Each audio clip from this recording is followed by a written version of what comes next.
So I appreciate you all joining. I want to thank ENTELEC for giving me the opportunity to be here and speak. It's been a great conference so far. Well, hopefully you guys think the same. My name is Andreas, Managing Director of Broadband at Select Spectrum. I'm going to jump ahead here. Select Spectrum is effectively a licensed spectrum brokerage and advisory firm. We focus solely on licensed spectrum assets. We represent clients that have availability over 20 licensed bands, ranging from 150 megahertz all the way up to 40 gigahertz in the millimeter wave space. So as you may imagine, that spectrum range encompassing so many different industries, so many different verticals, so many different applications and use cases. Whether we're dealing with oil and gas, which we've done a lot of business with, utilities, wireless ISPs, carriers, regionals, ILECs, rail, so on and so forth. It's a fascinating business to be in. People think about spectrum and wireless, and I'm sure you all don't think this, but if you're talking to somebody generally, they think about T-Mobile, AT&T, and Verizon, you're thinking about spectrum and telecom. And when you look into oil and gas and utilities, there's so many different applications that are being supported by wireless spectrum that nobody even knows about, right? They're kind of, they get left in the dark, if you will. The one good example that I give, like utilities, for example, is you remember years ago, there used to be a guy that come around to the back of your house and check your meter in terms of reading your rate, whatever it is, how much electric you use. Well, you haven't seen that guy recently, right? Because they're pinging that. There's a sensor in that they're able to read it from wherever they're reading it from, the HP or whatever it could be. So let's get a quick show of hands here. Who knows what a private network is? I got this group here. Who knows what licensed spectrum is? So, I mean, how I describe private networks they're really the same thing as a public network, right? Anybody that knows me knows that I'm on the king of bad examples, weird metaphors, so I'll give you one here. A public network, think about an apple in a grocery store, right? Anybody can grab that apple and things like that and pay for it and purchase it. A private network is an apple that's in your kitchen. The apple's only for you, you're only going to use it, and anybody out there, public, can't take that apple from you. Again, bad metaphor, but you guys get the point. Private network, exclusive for use. Really important, especially in the oil and gas sector, as I'm sure many of you realize, where traditional networks from AT&T, Verizon, T-Mobile really aren't built out, right? And really aren't robust networks. So making sure that you have your own network that can support all of the applications that support your organization, whether it be voice, data, connected sensors on an IoT basis, and things along those lines. You guys are pros on private and public networks, so I'm not going to bring down into the weeds and tell you a bunch of stuff that you already know. So we'll advance now. So let's talk a little bit about licensed spectrum. A few conversations that I had here, I said, hey, are you guys leveraging licensed spectrum? And the answer that I've got more than once, maybe the 2 days that I've been here, is like, yeah, we're using 11 gigahertz for backhaul. So I want to emphasize the difference, although that's the correct answer, and 11 gigahertz is licensed, there's a difference between something like that and what I'm mostly going to talk about here today. So as you know, 11 gigahertz backhaul, how do you typically get access to that? You'll work with your Micronet, ComSearch, Intel Path, whoever it may be. You'll give them the lat long in terms of where you want those points to be. You'll go, they'll go to the FCC or use their systems. They'll register that with the FCC. You'll kind of get it as long as nobody else is there, right? Then once you have it, yeah, it's exclusive to you, and no one's able to encumber on your links at that juncture once you have it set up. The spectrum that we're going to be talking about today is a little bit different. The majority of it was auctioned by the FCC at one point in time, whether decades ago or in the past 5 years, whatever it may be. And the FCC auctioned it via competitive bidding. The majority of it typically goes to the carriers, T-Mobile, AT&T, and Verizon. Auction 105, which is a CBRS band, is a really good example of a really diverse pool of participants in the auction. You have wireless ISPs, you have oil and gas groups, you have utilities. It is probably the most diverse participation pool in any FCC auction to date. So that's what we're talking about here today. Licenses that encompass a certain geographic area and are exclusive only to you.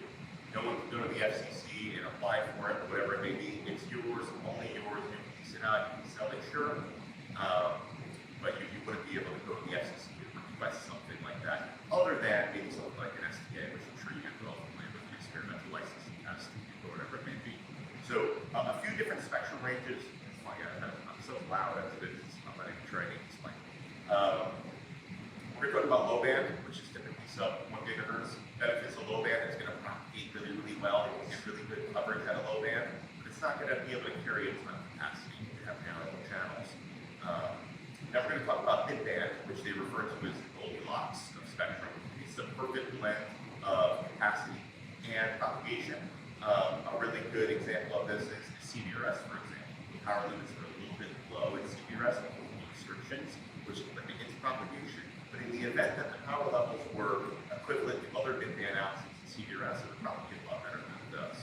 And as many of you may know, there's a pending change for the FCC right now, which is contemplating raising the power limits inside transit. Then we're going to talk about mostly millimeter wave. Now, millimeter wave, I don't think you have a ton of adoption in oil and gas. I've spoken about millimeter wave to oil and gas rotating utilities for a long time, because I believe that it could serve a certain purpose. Really high capacity throughput on millimeter wave at the same time. It's not really far. It's the opposite of the low band stuff, right? You travel really short distances, but you have 75, 150 megahertz light channels. You get some serious throughput out of it. My theory, maybe for lack of better words, with millimeter wave in the oil and gas sector or in the utility sector is no, you're not going to use it for coverage to encompass your whole footprint, but you might be able to use it in a contained environment, right? So a utility, a substation, or somewhere that you want really HD video, high quality video, or whatever it may be, use that capacity, line of sight type of stuff, right? Where you're not trying to get through trees and stuff, just not going to do it. Again, I don't think we've really seen a ton of adoption in the oil and gas space yet, but I don't understand why it couldn't be used. And I think in the future we will see it being leveraged for certain applications. Another thing that's really interesting about millimeter wave is with CBRS is that the propagation characteristics are a little bit limited. So think about CBRS, for example. CBRS was auctioned on a county size level and county size licenses. The propagation isn't incredible. So therefore, what we're doing specifically at Select Spectrum is saying, hey, listen, if you only need CBRS in 20% of the county or this little pocket or the substation or whatever it may be, we'll tailor the spectrum to exactly where you need it. Why should you have to eat the whole county if you're not going to use the balance of the county? Then that allows the license holders to monetize it in the balance of the county. And because of the propagation characteristics, you're not going to have those projects permeate into one another. You're able to coordinate to make sure that so in terms of identifying spectrum options that are ideal for your organization, this is kind of my personal recommendation. First of all, where do you need it, right? You start looking at what options are out there and things like that. A lot of those options may not be available in your particular areas. Why is it even worthwhile considering that particular option? Typically, there aren't spectrum options that are available ubiquitously nationwide, right? Unless you're participating in an auction that the FCC is conducting, you may have an opportunity to pick up a nationwide footprint. But other than that, first of all, you don't need nationwide. Second of all, again, typically there are different options in different areas of the country depending on where you're looking for it. So that's where I always propose to start. That'll determine what options, distill it one time further, determine what options may be available for your group. The second step is what applications are you hoping to support. That's going to inform what kind of capacity you're going to need, right? You want to say, low band is 5 megahertz of capacity going to be satisfactory for what you're doing, or do you need something in the mid band 20, 30, 40 megahertz, right? What kind of applications, what are your applications going to require in terms of capacity? That's the second step in my opinion. And then third, what's the budget, right? There are certain options. CBRS is a very good example of this, where it's extremely economical. Probably the most economical spectrum option, fully licensed for the PAL district there, so plug in a bit.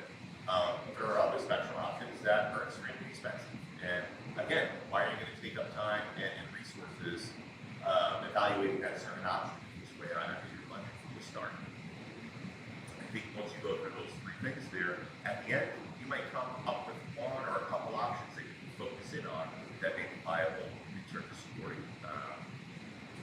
your primary use cases.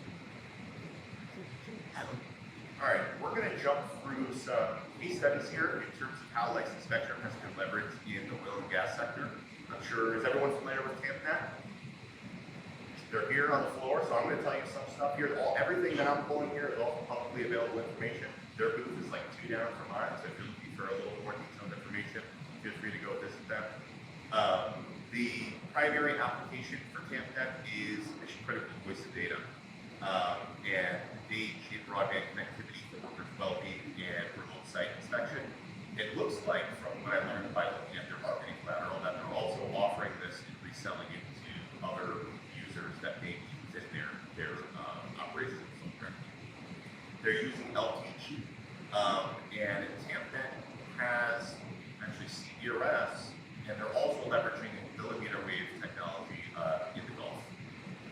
So actually, I lied before. Well, one good example of millimeter wave leverage in the oil and gas sector. And I'm not going to go through all the details here unless someone has a question, but I can make this presentation available after.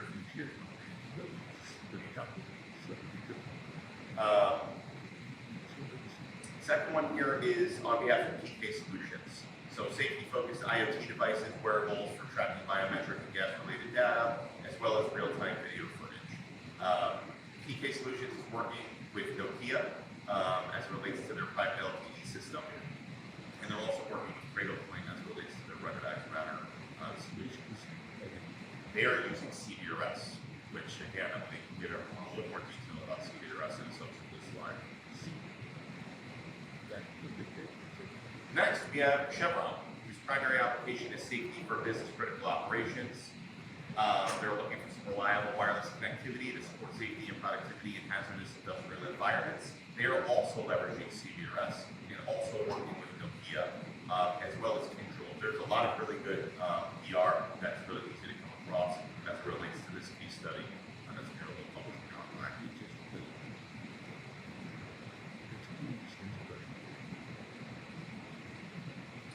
Then we have Shell.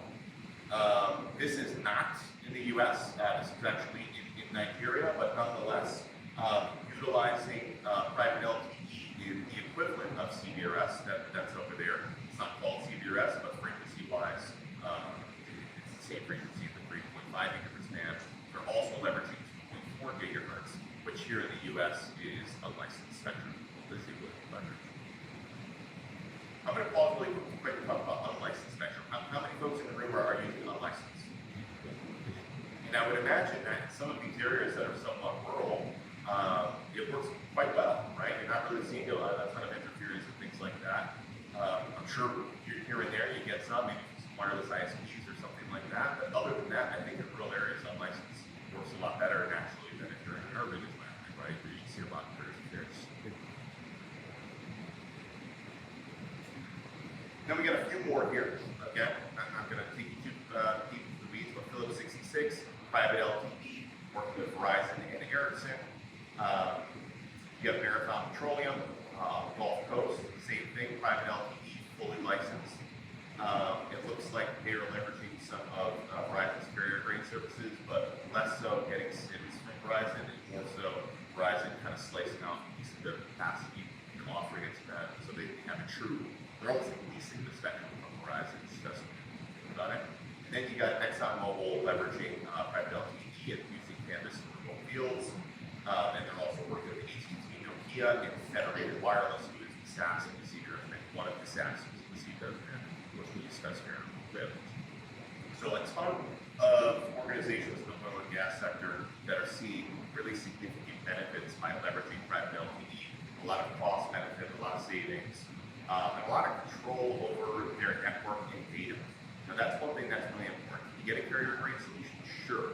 What are the pros and cons? We'll start with the cons. Number one, if you have a carrier-grade solution, it's really difficult to fully control your data, which I think is really important to utilities and gas organizations.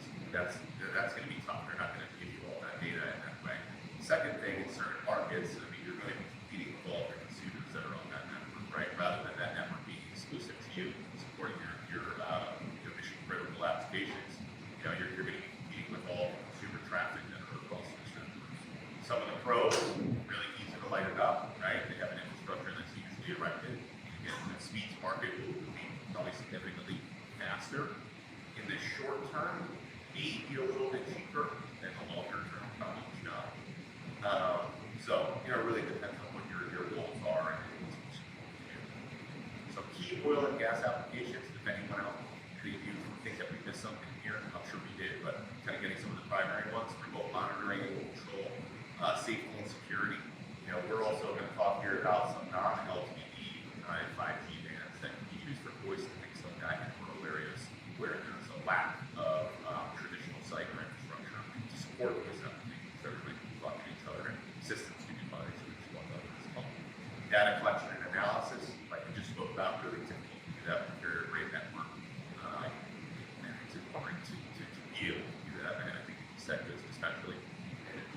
source connectivity. So whether you're using private LTE, voice over LTE, or they call voice over 5G is what VONR. Does that sound about right? I think I switched that name. That's a weird one.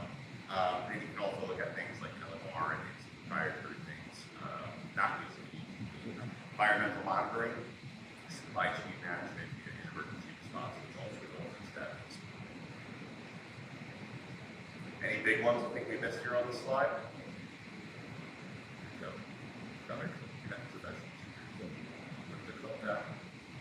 Who's familiar with 3GPP? All right, so 3GPP is basically a standardization group, right? So LTE, 5G, that is all through 3GPP. What are the benefits of 3GPP? You have a really robust ecosystem, thousands of devices that you can pick from. So a really fleshed out ecosystem rather than something on the proprietary side where the ecosystems aren't necessarily very fleshed out. You don't really apply a range of options that you can check out. 3GPP, the one thing I guess I'd say is although the ecosystem is extremely robust, sometimes in like the oil and gas sector and again utilities and critical infrastructure, you still may not be able to grab equipment off the rack. You still may need to be some slight modifications to the LTE or 5G equipment to make sure that it matches your specific use cases and applications. But that being said, it's typically going to be a bit further along. But it all depends on your applications. Again, if voice, for example, is super important to you, you want to use iPhones and Samsungs and things like that, you're probably going to want something that's approved, is standardized for 3GPP. If that's not important to you, you have another handset, a proprietary handset, the benefits at the end of the day are the same. It depends on your preferences and what you guys are exactly trying to do, which you should dictate and inform if you want to go 3GPP or go proprietary. Another benefit of 3GPP, in my opinion, I guess, is that the reliance on the equipment over a long period of time, the evolution of that certain equipment over a longer period of time. For some, not all, but some proprietary solutions that may become legacy a little sooner than something that easier to find resources. So we're going to talk about a few options, spectrum options, low band, mid band, and millimeter wave that we make available. Then we're going to jump into a matrix and we're going to talk about kind of some options that are available across the board. Compare them to one another. They all have their strengths. All right, upper 700 megahertz A block. Upper 700 megahertz A block is ideal for low data intensive applications, right? It's a 1x1 FDD channel. So the channels are situated between FirstNet and Verizon, as you see here, 757 to 758, and 787 to 788. So you don't have a ton of bandwidth like this. But I look at spectrum like tools, right? When you're going out to fix something, seldom are you going out there with one tool, right? You need a few different tools that work collectively with one another to be able to fix whatever you're fixing. So this is a certain tool that is really great for serving a certain purpose. So again, if you have a ton of sensors out there that aren't requiring a ton of data, you're looking for some really long coverage. You see, 25 miles over, depending on the topology, you get really good coverage and propagation from the spectrum. Again, it's a trade-off like we discussed and described at the beginning of this presentation. Not a ton of capacity, but really good propagation. So this falls into the sub-1 gigahertz low band population.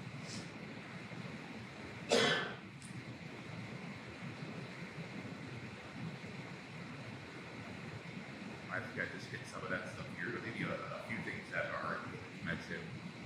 Obviously standardized by 3GPP as band 103, standardized for narrowband LTE, really long range, getting that 25 miles, long battery life because of the small data transfer, and really low cost devices. So you can have thousands of devices out there, if you will, at a pretty reasonable cost, as long as those devices don't require a significant amount of data. And you have a really good ecosystem.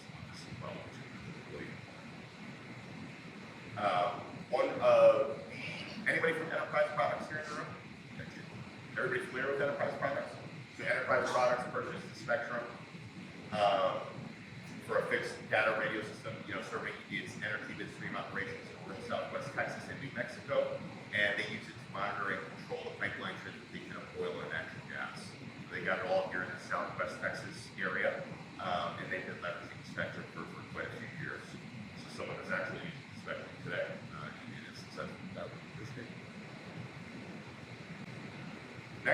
at band 54. Anyone familiar with band 54? Band 54 is very new to the market. We brought it to market maybe about under 2 years ago. It was just standardized with 3GPP about 18 months ago or so for LTE, 5G, LTE, and NB-IoT. This is really interesting. I mean, first, it's available nationwide. It's 5 megahertz of TDD spectrum. Our personal opinion at Select Spectrum, at least for mission-critical applications, oil and gas, and utilities, TDD spectrum is better suited for the nature of those applications because most of these applications are more uplink-centric than your traditional carriers that may be a little bit more on the downlink side. So you can apportion more to your uplink in these cases, and the TDD spectrum will allow you to do that. Again, this is available nationwide, really favorable power limits, which is going to propagate really, really well and be that Goldilocks, as I described at the beginning. Have really, really good coverage and be able to handle a decent amount of data.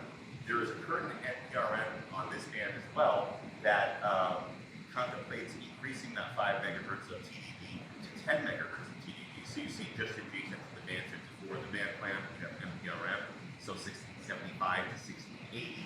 That there's a really good probability that that may open up and increase the amount of spectrum that's available in band 54. All right, a little more on band 54. So a couple things I didn't mention, which I think are important